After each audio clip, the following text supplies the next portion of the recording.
Welcome to our YouTube channel, DDM Farm.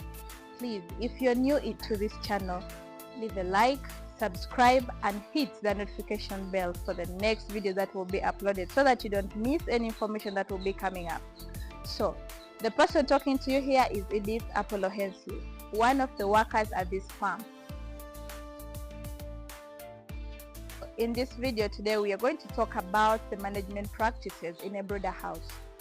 First things first, in your brooder house every morning, if you're having workers that are working in shifts, those that will be coming in the morning. Why I'm talking about morning, because I want it to look like it's a daily routine thing, but for a brooder house, it's something that has to be done day in, day out, 24 hours. 24 hours, that one, I repeat it. So, first thing you do in the morning is make sure all your water filters are clean, because these birds need very clean water, which is safe for them, for their health. And that water must be very clean and on a clean water drinking instrument. Sometimes people prefer to improvise their water drinkers, but we also have this, like the ones we have this type, the Ken Poly, the ones we have here in our farm. So ensure that you clean the drinkers so that these birds take clean water. Why are we cleaning these drinkers even when they still have some water?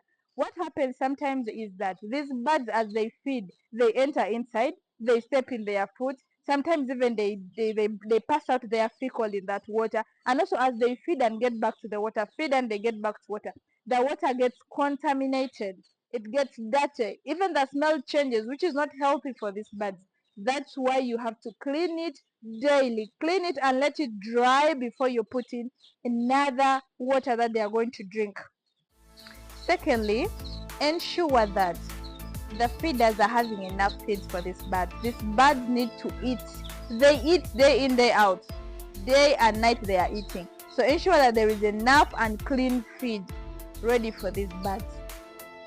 Thirdly, as you're preparing to check how their feeders are filled with food, as you're putting back your feeders, monitor the birds, because sometimes they fall in these feeders, in these drinkers, and they end up drowning there. So check also to see that there is no bird maybe covered up in the feed or that has drowned in the water. The mere fact that they are tiny, they can easily drown in the water.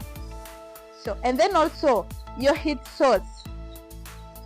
For us here, we have a thermometer. Sometimes we may not need the heat source to be lit if the temperature is above 35 degrees. We believe the temperature is good enough for these birds. But if it is below that, then there will be need for the heat source to be on. Already we are talking about birds that are now 2 days old, that are active, that have taken enough glucose water, that are really active. As you see ours, they are running up and down. It really shows you the energy they have, how much they have gained from the glucose water they have taken. So this heat source, if you keep it hot and make the house overheat up again, they suffocate these birds. They fail to breathe. You stress them, they can't even eat.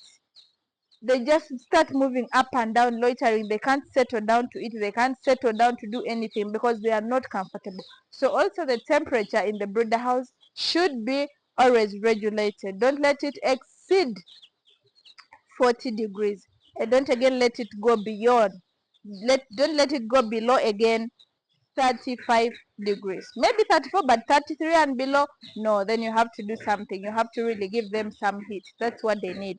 And then also you check around on where they are laying. Let's say like a brooder bed. Let me call it a brooder bed. Check it up. Sometimes the mere fact that we are rearing birds for meat purpose, we need to ensure that where they are sleeping, they don't have things that are affecting their meat. Let's say on the breasts, on their chest as they sleep, because always when they are sleeping, they sleep on their chest. So if this hard substance or this hard surfaces hits them on their chest, it always affects the meat quality or even causes them to get lame. So this is all what we are trying to avoid. So you ensure that if they have littered a lot, please kindly change that litter. If you can't change it, then do away with it, because you can't keep them in a hard surface. And then also check the health. There are those that are weak. Those that are weak, help them take the water, help them feed. Not just as people, not everyone who is produced comes up active. There are also these birds that are a bit dull. So those that are dull, kindly help them to pick up, help them, give them the drinking water, help them, give them the feed. It helps them. Another thing that you have to manage in your brooder house is the light source, the lighting. These birds are attracted to light. They love light. Light aids them to see their vision. It aids them to see. They can see everything. They see the water. They see the feed. So the lighting has to be frequent until they are at the age of 3 to 4 weeks. And then also record management. Always keep the records of your birds. For example, here we have to make sure that we know what is the mortality rate, what happened in a night. These are day-old chicks.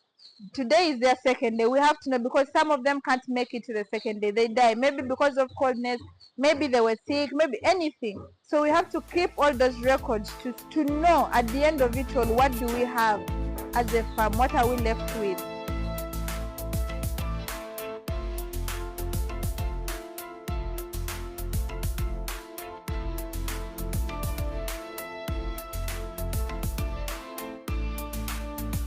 Thanks everyone for watching this video.